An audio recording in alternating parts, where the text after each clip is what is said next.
Siin on ühe küsitluse tulemused. Vastajaid on kokku 117.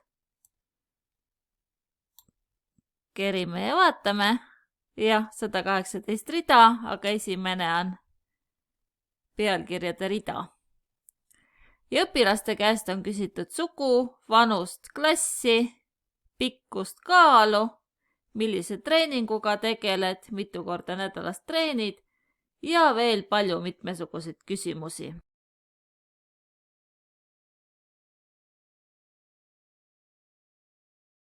Ja nüüd me tahame vastuseid analüüsida sagedustabelite abil.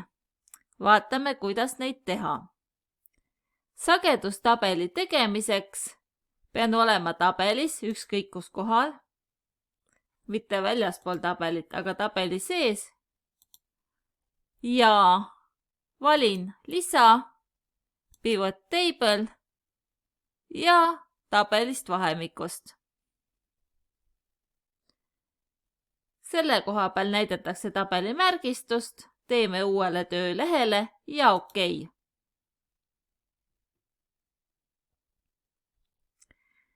Siia poole tekkis tühi tabel.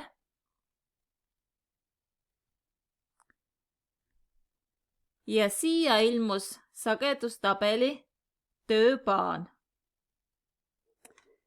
Kui ma lähen sellest tühjast tabelist välja, siis see tööpaan kaob ja kui ma lähen tabelisse tagasi, siis ilmub jälle nähtavale. Püüame teada saada, mitu poissi ja tüdrukut on erinevates klassides. Valime klassi ja lohistame ridadesse. Siin näeme, et klassid on 10, 11, 12. Valime sugu ja lohistame veergudesse. Siia tuli poiss ja tüdruk. Ja nüüd lohistame sugu ka väärtustesse.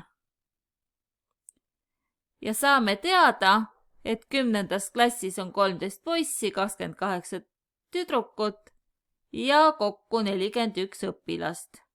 11. klassis on 16 poissi, 22 tüdrukut ja kokku 38 õpilast. 12. klassis 14 poissi, 24 tüdrukut ja ka 38 õpilast. Ja kokku on poisse 43, kokku on tüdrukuid 74 ja kõiki õpilasi on 117. Tehtud.